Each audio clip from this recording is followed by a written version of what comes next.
So, Anthony, welcome to Whistle Talks. It's so great to have you here with us. Thank you, Kayla. Great to be here as well. Thank you. So, the topic we're going to be speaking about today is partner channels, how to find them and how to make them work. Before we jump into the topic, could you please give us a little bit of background as to your experience in marketing, sales, partnerships, consulting, B2B, all that sort of thing, and yeah, how you came into the Sure. industry? Yeah, no problem. So, 30 plus years in the software industry, starting out as a developer and then moving swiftly through the ranks into sales management, and mainly working on B2B SaaS sales, very heavily involved with partnerships, partner programs, building partnerships to find routes to market. And 9 years ago, I set up my own company, Ribbit Consulting. And I've been working with a range of different clients from startup to scale up to really help them look at their commercial go-to-market model. And these are all, again, B2B tech software firms, typically selling into financial services. So complex environments, very fast moving in terms of the market that people are serving, but a lot of legacy technology that's still hanging around, a lot of regulation and compliance, a lot of focus on cost control, customer experience. So a real plethora of different sort of dynamics across the market. And my clients, often I work with in terms of, what's the best strategy to take your product to those complex clients? Is it direct? Is it through partnerships? How do you find it easiest to sell? What's the most effective way to sell? And I'd say maybe 90% of the time, the answer is partnerships play a key role in that commercial go-to-market because it makes it simpler, easier, and quicker to win that business through partners. So, speaking of partnership channels, where does one start? How do you identify who the right partners are for you? Yeah, good question. So it really starts with you. You've got to define your strategy. You've got to understand your goals, your objectives, what you're taking to the market and why for yourself. And really then once you've understood your own guys to market strategy, you've got to review the ways that you can go into that market, the way that you can enter a new market or start to look at a new territory, for example. It doesn't have to be a new market, it could be a new region, a new territory. And really you need to think about how do partners fit into that growth plan. And there are different types of partners out there. So you might have a value-added reseller, you might have a systems integrator, you might have an ISV, you might have a managed service provider, a cloud service provider. So there are different types of partners out there. So you also then really need to map your ideal partner profile. So marketing talk a lot about ICP, ideal customer Yeah. profile. I think you've got to take the same principles with partners and look at your ideal partner profile. So you need to define, once you know your strategy, and if there are areas in that strategy which might require assistance from a partner, you need to really understand what type of partners do you want to work with. So researching that partner landscape is really, really important. So maybe looking at LinkedIn, going to industry events, reading analyst reports, starting to really build a picture of the partners in the domain that you're operating in. And if I give you a bit of a current example with one of my clients that I'm working with now, they're an Yeah. Indian and UAE based firm. They have a software product that they want to bring into Europe. It's targeting a very complex regulatory compliance program called DORA. It stands for Digital Operational Resilience Act.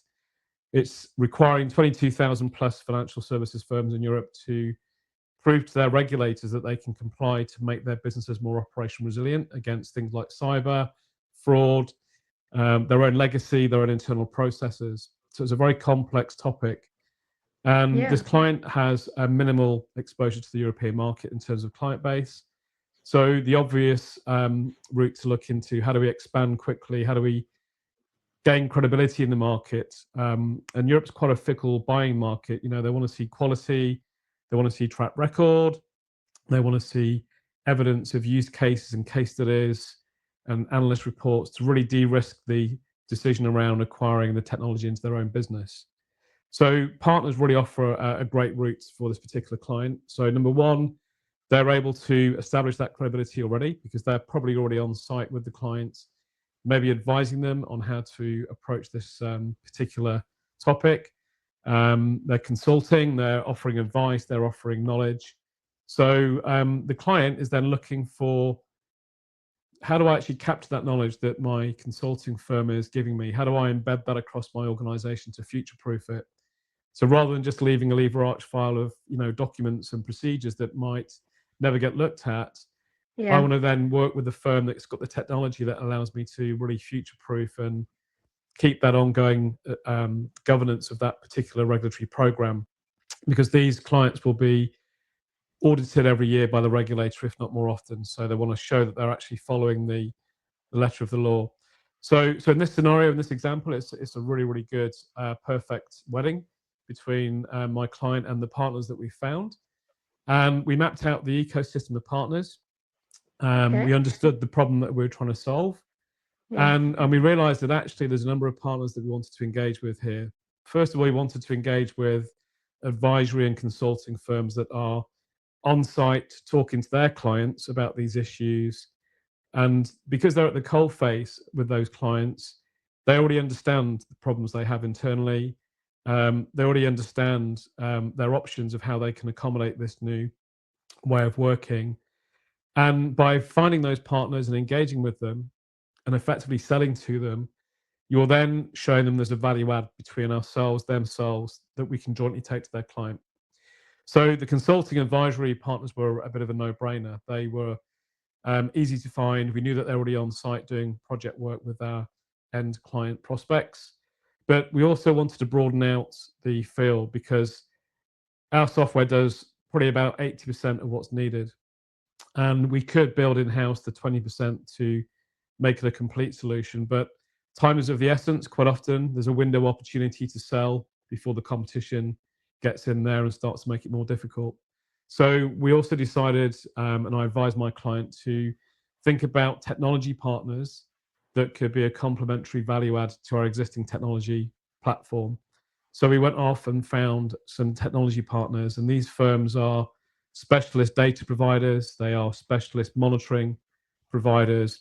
And by bringing them into the ecosystem, we are then able to take to our end customer base a complete solution that allows them to comply to this regulation through consultant advisors, through technology and cloud service providers, and through data providers that are specialists in this area.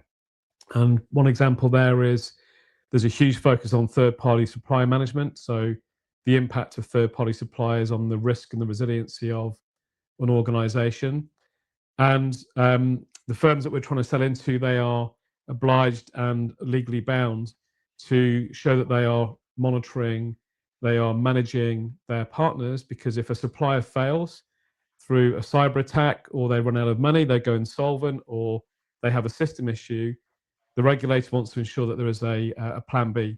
So how do you actually replace, a system that's failed, or how do you accommodate a cyber attack? So by adding in those technology, data, and monitoring partners from a technology perspective, we're also able to cover many bases in terms of the value proposition. So in that scenario, in that example, we mapped out our channel ecosystem. We found the advisors, the consultants. We found the technology and the data providers. We're working with a cloud service provider to allow clients to offer this and access it via a SaaS or a managed service. So really, we're making it more likely that when we go into the market to sell, the prospects we're selling into will see that we have all of the bases covered. And they can take each step of the journey one step at a time, working with ourselves and our partners. So we're both adding value to each other. We're both, as a partner, taking that proposition to the market to solve the problem. And the power of the two or the three or the five is more powerful than the power of the one. So really making sure that we've got that value understood, that value articulated, that value quantified, and really ensuring that the partners understand what's in it for them. So is it a revenue share commercial model? Is it a resale commercial model? Can you take us into new markets, new regions? Do we have joint innovation? And I'll probably come on to a few more examples during the podcast. But, my advice on that question is start with your own strategy. Look where there are gaps or opportunities to work with partners, to really map out that ecosystem, find the value-added partners, make sure that the value is understood commonly in terms of how you're going to build the business together and how you get incentivized to do that. And then also make sure that the partner has enough bandwidth, they've got the resources, the capacity, the desire to invest in the solution, because it takes lots of time to educate, inform, understand. And really, you've got to go through many loops of communications to really make sure that everyone's firmly on board with the right vision, the right go-to-market strategy. So always think win-win.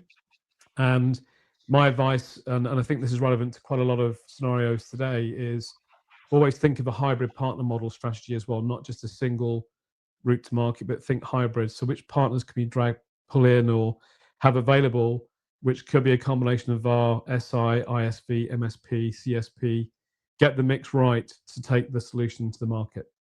This whole time when you were speaking, the first thing that came to mind was a win-win situation for both parties. It seems like your company and you guys do all this background, sort of the stuff that no one else kind of has time to do, to set up the partnerships and all of that. I mean, it's all this technical stuff that no one really has time for, but it's so important to actually do that. And then obviously finding partners, we need to speak about the importance of alignment. How do we find partners that match our ICP?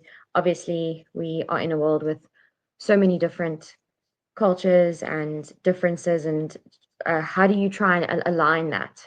Yeah, that's a really good question. And you mentioned time just before that question, which is really critical to make sure that you're accommodating enough time in your plans, because this will take time. And if you estimate that you need a month, 6 weeks, whatever, to onboard a partner, from engagement, education, value creation to partner contract sign, I would double that time frame. Always double it at least, because it will take longer than you think. And it's better to get it right by taking more time than to get it wrong. So there's no silver bullet out there. Everyone's got to make some investment in terms of time. And also, you've got to admit the fact that at some point, one of you has got to put some skin in the game. And in all of the years that I've worked with partners and engaged with partners, when you've done all of the onboarding stuff and you've kind of built the relationships and you've got all the paperwork signed, everyone sits back, pats themselves on the backs to say, haven't we got a great partnership here? Let's go and have some beers. But then everyone stands back and says, right, so who's going to be the first one to put some skin in the game? Who's going to bring the client through the door that allows us to engage? And you've got to be ready for that moment. And, I've been the person bringing that skin to the game before. And I've also been the person sitting there waiting for the partner to bring the skin to the game. And I think that's quite a hard one. And that really does depend on the relationship that you've built, the honesty that you have with your partner. But I'd always use the client, to answer your second question, always use the client, your ideal customer profile, as your North Star. So if you say, okay, I know what market I'm selling into, I know my go-to-market strategy, I know my value propositions, I know my ideal customer profile, always look for firms that are already working within your ICP profile. So that's the quickest way to find partners that you can work alongside. So if you know they're already working with that bank, that financial services firm, if you know that CTO already has a relationship with that partner firm, then you're more likely to align with the right partners more quickly. And LinkedIn is an awesome, resource for doing that, because you can look at posts, you can look at articles, blogs, relationships, connections that show you, who this particular person that you're trying to sell to already has a relationship with. So if on LinkedIn they're connected into some partners that you may know, some partners that you may not know, that's the start of your research to go and find them. The next thing really is cultural fit. You've got to have a strong cultural fit. And quite often, you're working with partners in different regions, with different cultures, whether it's a corporate culture or a country culture. I'm dealing with partners all over the world, from Asia through to the US, through to Europe. You've got language barriers, you've got different ways of doing business. So always be respectful, appreciative, and mindful that you've got to have shared values. You've got to have an awareness of cultural differences, but you've got to have a customer first mindset to prevent any future friction. So as long as you can keep it all centered around what's in the best interest of the customer, how do we align behind our plan to serve the customer as a kind of collaboration, as a joint venture, that kind of takes all of those issues away, because you've got an alignment to the client, you've got an alignment to the value, and that's stronger than any particular distractions.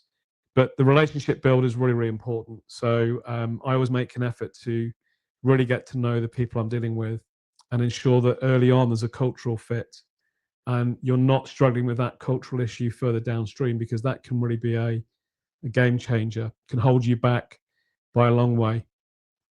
And always have a collaboration mindset, always be prepared to challenge a partner, but also be challenged by them to look at things differently. And it's a bit like getting married. You've got two different people coming together with two different backgrounds, two different families of their own, two different ways that they've been, brought up and grown up. And you find this thing called love, and you've got this fantastic relationship. But there's always going to be compromise. There's got to be collaboration when things don't quite go so well. So take a very open mindset and really, really qualify and question yourself very, very frequently. Is this partner demonstrating they see the value in this relationship? And is it a true partnership, not just a resale play? They're not just seeing me as a channel to sell their product more quickly. They're seeing me as a true partner. And I think, I'm working with one partner right now for a client of mine, and they are investing huge amounts of time to bring various people in their business to the table, to show them what we've got to offer, to really articulate the value. And I think the lesson learned there, which is also an important lesson to share on this podcast, is find an internal champion in the partner, somebody who really gets the value, someone who really understands the value. And then they are your internal preacher inside their own organization. And interestingly, in that scenario that I'm just thinking of, the person that is my internal champion, who's really, really, dragging us through his organization and getting us in front of the right people. Going back to my previous point, he actually has the ideal partner profile, because his background fits the value proposition we're selling to our market. The problems that he and his company are trying to solve, our technology platform can help them solve. And there's a value there, which is a win-win value.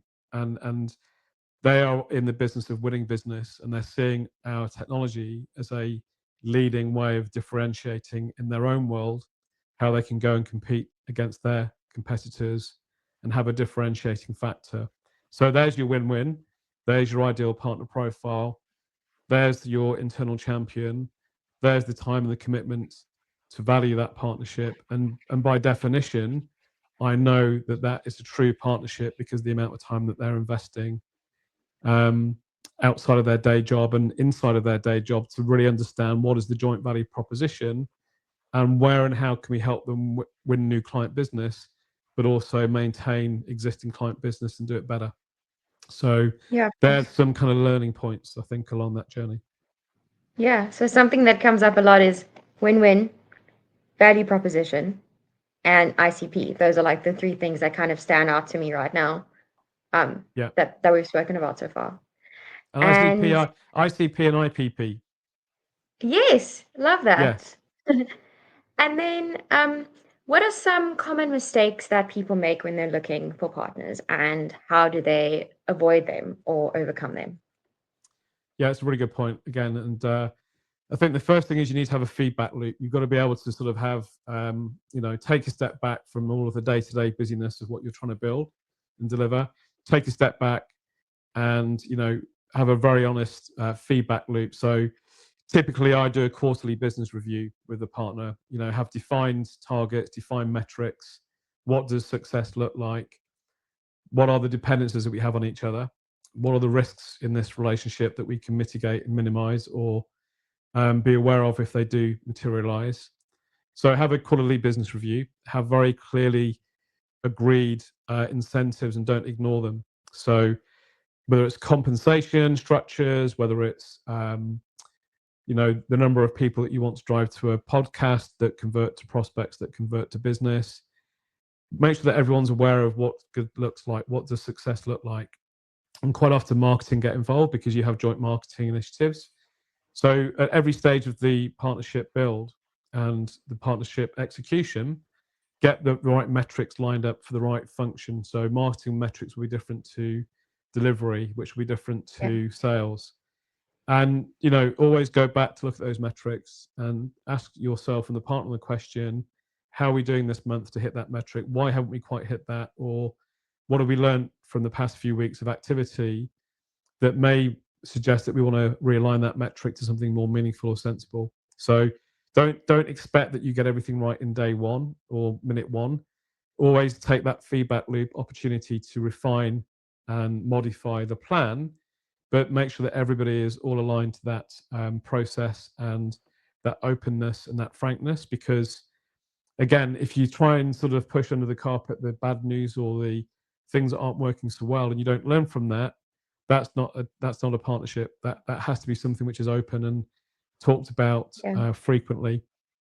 So I think always be aware that when you get introduced into other regions across the partner, and quite often my partner work is global by its nature, so I could be talking to a partner in the same firm in Switzerland one day, then Singapore, then Dubai, then Hong Kong, Sydney. So always be conscious of that local knowledge and relationships, and ask them how it's different in their region compared to other regions. Ask them how people buy and behave, and if you don't already have that understanding from your own experience, learn from the partner who's on the ground. So if you're trying to come into a new region, you've never sold into the Middle East before, I know from experience it's a very different market to sell into than the UK, Europe. So if you don't have that experience yourself, learn from the partner on the ground who has got that experience. Don't be afraid to ask. Certainly go and visit them, as often as you possibly can, to understand and learn that culture and show that you want to take part in that process. But make sure that you're not applying kind of like a blueprint to every region as if it should be the same, because it's not going to be the same, or in a different market. And nurture the partnership. Always think about what's the next marketing campaign. Are our incentives working? Have we hit our targets? What are we learning about the market? What are we learning about ourselves? So it's a bit like a garden. You've got to keep watering it to get the flowers to grow. And if you're lucky enough, you can plant some more flowers of a different variety in the garden. And once you've already got the partnership rolling, they're far easier to grow, to keep them alive, and to keep them blossoming, because really you've got an underlying set of use cases internally. Then suddenly you become very popular inside that partner organization. And once you've got your first couple of wins, make sure that they're being communicated and used as kind of poster projects that other people in that organization can walk into their clients with, to say, oh, by the way, we did this project with this partner, similar business to yourself, and we've helped them reduce their cost of operation by 80%. They've increased their customer retention by 60%. Would you like me to make an introduction to that partner? Can we come and talk to you? So always sort of be looking at the sort of internal promotion of how well it's going, because it can be taken for granted once it gets going successfully. And I think you have to really keep that sort of education and information. The technology world is changing so quickly. We had some sessions today with a partner showing them some new AI technology we've built. Their eyes were popping out of their head. They were saying, that's exactly what our client's looking for. Wow. We didn't know you had this in your kit bag. Well, we've only just had it ourselves for a few weeks, but we'd love your feedback. We'd love to get you involved in the building of the next, version of it, to get your input on the user experience, the graphical user interface, whatever it might be. Get the partner brought into the process so that they're getting information as quickly as possible, and it's not secondhand information. And the more you can do that, the more likely you're going to find the partnership works well, because you'll get more opportunities coming through their internal marketplace as well as their own employees.